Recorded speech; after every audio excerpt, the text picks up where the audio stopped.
শ্রীপুর খরন্দীপ বালিকা উচ্চ বিদ্যালয়ে অনলাইন ক্লাসে স্বাগত। আমি মিসেস সুকর্ণা খাস্তগির, সহকারী শিক্ষিকা, শ্রীপুর খরন্দীপ বালিকা উচ্চ বিদ্যালয়। আজকের পাঠ হচ্ছে অষ্টম শ্রেণীর বিজ্ঞান, অষ্টম অধ্যায় রাসায়নিক বিক্রিয়া। আজ আলোচনার বিষয় হচ্ছে রাসায়নিক বিক্রিয়ার প্রকারভেদ।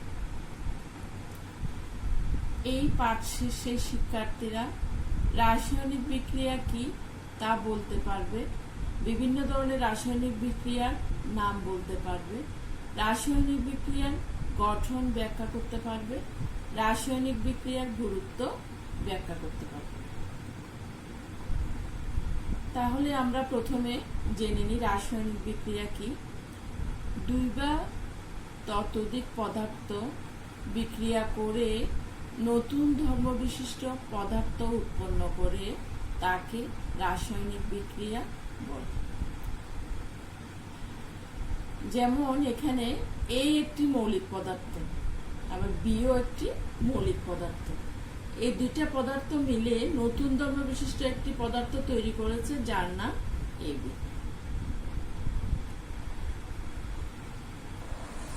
এখন একটা ভিডিও দেখি। ভিডিওর মধ্যে বিভিন্ন রকম রাসায়নিক বিক্রিয়া আমরা অবলোকন করব। helps us understand and explain how the natural world works. Chemical reactions turn that slice of pizza you made into fuel for your body, make dazzling firework displays on the 4th of July, or can even stop cancer cells from multiplying. In a synthesis reaction, or combination reaction, two or more substances combine to form a single product. You can use the generalized formula A plus E yields AB to predict the products of a synthesis reaction. Here, aluminum is mixed with iodine. Aluminum is covered with an oxide layer, which protects it from constantly reacting. However, a little water removes that protective layer and enables the reaction to take place. Initially, you see the purple iodine gas released. Then, aluminum sparks, and finally, a product, aluminum iodide. Photosynthesis is fundamental to life on Earth. Through this synthesis reaction, plants produce glucose, which they use for energy, and oxygen. Without this process, we wouldn't have food to eat or oxygen to breathe. A decomposition reaction is the opposite of synthesis. During decomposition, one substance breaks down into two or more separate substances. The generalized formula is AB yields A plus B. Here we have hydrogen peroxide with a catalyst added. If left alone, it would decompose over time, but adding a catalyst accelerates its decomposition into water and oxygen gas. During a car accident, airbags deploy in under 50 milliseconds using a decomposition reaction. Upon impact, the solid sodium azide decomposes and inflates the airbag. A combustion reaction occurs when a substance reacts with oxygen to produce energy in the form of heat or light. When combustion occurs with an organic compound, the products are almost always CO2 and H2O. Here we infused bubbles with methane gas. When heat is added, it triggers the combustion of methane. Our final products are carbon dioxide and water vapor. Without combustion, we wouldn't be able to enjoy summer barbecues. The combustion of propane is the most common reaction used to ignite your grills. The heat produced from the reaction allows us to cook up our hamburgers and hot dogs. A single replacement reaction, also called a single displacement reaction, occurs when one element replaces another element in a compound. The generalized formula is A plus BC yields AC plus B. Here we place a copper wire in a silver nitrate solution. Copper is more reactive than silver, so it replaces the silver in the silver nitrate. Our products are copper 2 nitrate and silver crystals. You can see the silver crystals beginning to accumulate on the wire and the solution turn blue from the dissolved copper. Thermite reactions, a type of single replacement, are crucial for maintaining railway tracks. The intense energy generated during the reaction produces molten metal, which is then used to fill gaps between tracks.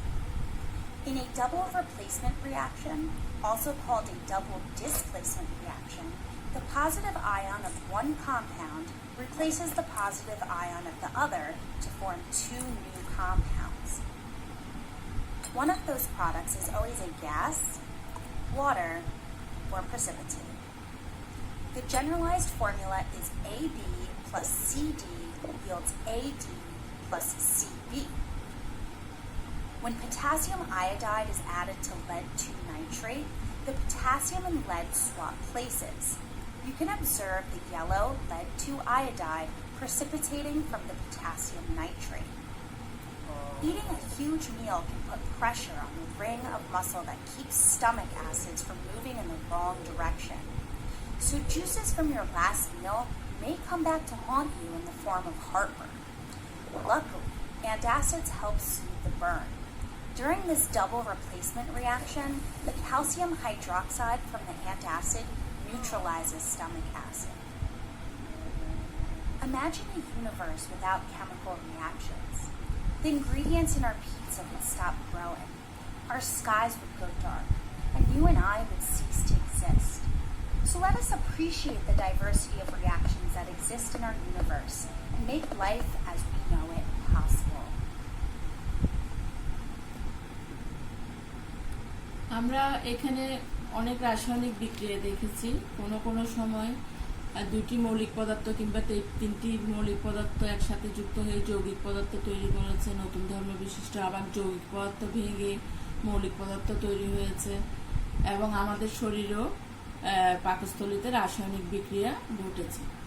তো যাই হোক, আমরা রাসায়নিক বিক্রিয়া প্রকারভেদ নিয়ে আলোচনা করি। সংযোজন বিক্রিয়া, বিযোজন বিক্রিয়া, প্রতিস্থাপন বিক্রিয়া, দহন বিক্রিয়া। আমরা এখন সংযোজন বিক্রিয়া কাকে বলে সেটা বলি।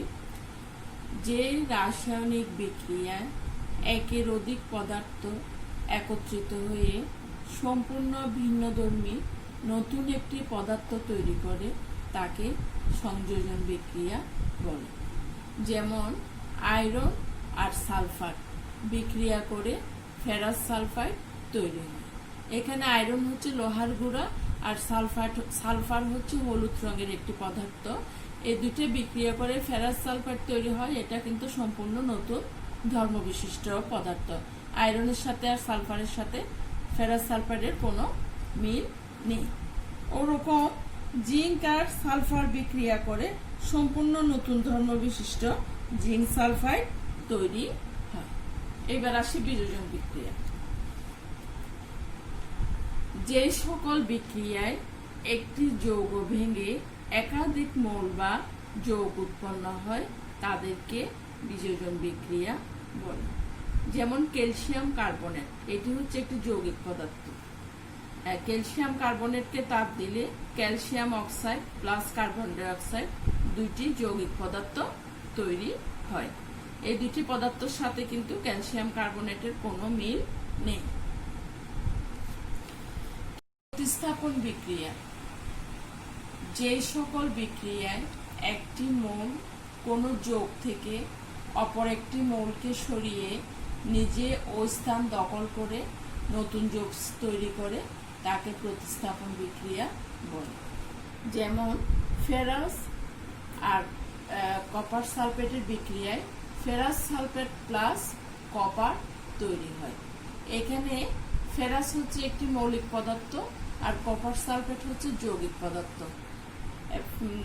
কপার সালফেট থেকে কপারকে সরিয়ে ফেরাস ওই জায়গাটা দখল করে এবং কপার একা হয়ে যায়। সুতরাং এটি একটি প্রতিস্থাপন বিক্রিয়া। আমরা আরো সহজভাবে বুঝিয়ে দিই। এখানে এ হচ্ছে একটি মৌলিক পদার্থ, বিসি হচ্ছে একটি যৌগিক পদার্থ। এ বিসি থেকে বি কে সরিয়ে ওই জায়গায় দখল করে নতুন পদার্থ সৃষ্টি করে যার নাম এসি, আর বি একা হয়ে যায়। এটি একটি প্রতিস্থাপন বিক্রিয়া। এবার আসি দহন বিক্রিয়া।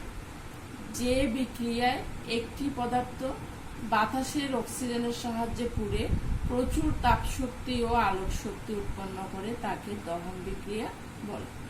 ম্যাগনেসিয়াম অক্সিজেনের সাথে বিক্রিয়া করে ম্যাগনেসিয়াম অক্সাইড তৈরি হয়।